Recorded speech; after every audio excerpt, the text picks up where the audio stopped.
дали во Турција ќе добиеме диктатура или ќе си продолжи државата да се функционира како што треба да се функционира, дали западниот либерализам е пред колапс и сите европски држави ќе се свртат кон концептот да имаат постабилни влади, со што пропаѓа европската идеја, и дали кон овој пат допринесуваат САД и Русија заедно, играјќи ја, стиснувајќи ја Европската унија во средина, бидејќи Европската унија нема ниту инструменти, ниту механизми да спроведува своја политика. Веќе монетарната политика е не се слаба и зависи од САД и од Русија.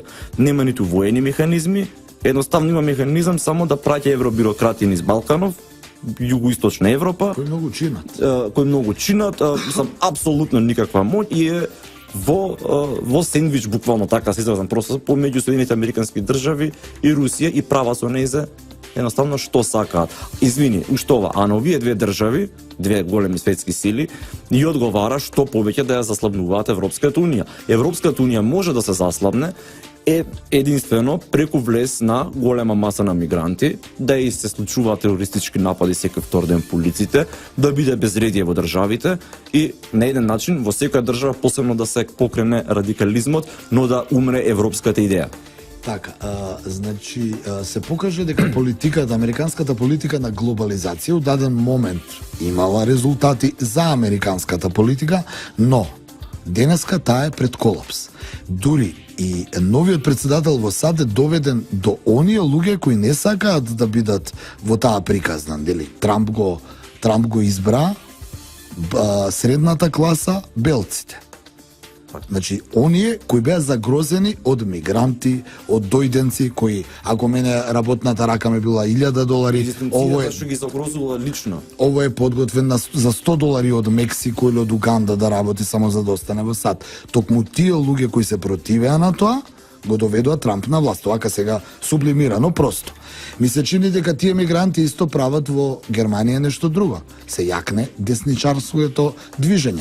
Бидејќи германецот кој работел во Мерцедес за €3000, кој ќе му дојде некој што работел во Алжир за €200, сега за €220, германецот губи работно место.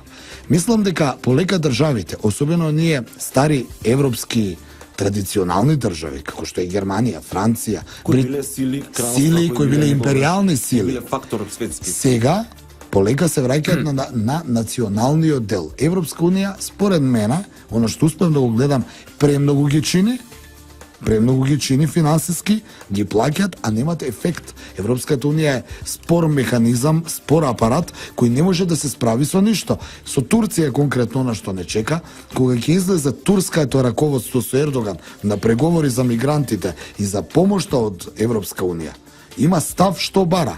Европската унија ќе го ислуша, па ќе мора со месеци да прави преговори меѓу себе, меѓу членките, меѓу еврокомесарите, да донесе решение. До тоа 3 милиони бегалци ќе бидат пропуштени. Доколку би биле како држави национални, нели како што беа пред Европската унија, тогаш има побрз одговор и подсврст одговор. Како што било во минатото, па ние знаеме дека сега на пузот ти го спомна, значи Брекзит го кажа патот на Европската унија. Британија секогаш прва ги гледа работите, независно колку и да е осудена во оваа јавност која е сега евробюрократска. На страна што ја осудуваме ние како македонци, да гледаме одозгора. Британците секогаш воделе најпаметна политика. Да не водеа таква политика, не ќе има толкави колонии низ целиот свет. Да, и Британија сега со излегувањето од Европска унија сама ќе одлучува за своето население кое од бившите колонии, а Франција ќе ја земам за пример, ќе мора да чека што ќе му каже Брисел колку да приме мигранти. Так. Прост пример, зато англичанецот нема да ја загуби работата, туку ќе има мокина плата, ќе има стандард. А овде ќе паѓа полека стандардот. Тоа со Франција го гледам. Види, па и самите германци осеќаат, значи, вика, мојата држава некогаш беше империја, Света Римска империја, нели, Германија. Да. Ние бевме фактор во овој свет. Денеска нас чекаме некој од Брисел да ни каже што треба да правиме, и исто го размислува и французинот, исто го размислува и италијанецот. И пак ќе се вратиме на традицијата. И националното чувство дури му се показува покрај тоа што губи екзистенција, губи пари, национално достоинство губи. Да, безбедносно е загрозен, дури националното чувство веќе него му се намалува. Сепак и германец, тоа и за турците го зборевме во почеток. Можеби и Британија ќе биде спроводник на америчката политика во Европа. Да, ма одлучува сам за дома. Ова исто кога да си под кирија, знаеш, ќе направам споредба, ако си Европска унија, ти си под кирија.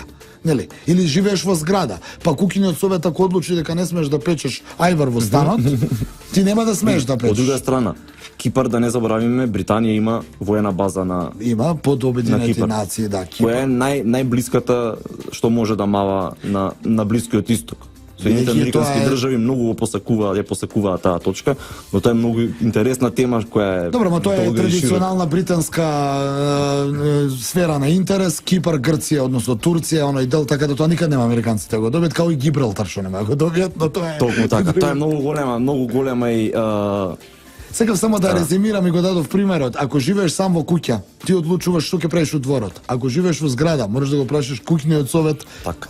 за твоите желби и да се договараш со комшијата дали мора ова или она. Токму затоа Европската унија ми се чини дека според мене при крај се покажа како концепт за една употреба, а големите држави си ја направија работата што ја имаа да ја направат преку Европската унија, но што ќе е на Холандија согласно со Брисел? Холандија. Што ќе е на Белгија согласно со Европски Брисел? Што ќе е конечно да Германија да слуша дали Португалија ќе одлучи дали Германија нешто да прави? Не Апсолутно. разбираш. Затоа мислам дека ќе се вратат кон националниот дел и ќе мора конечно да се врати историјата на некој. апсолутно.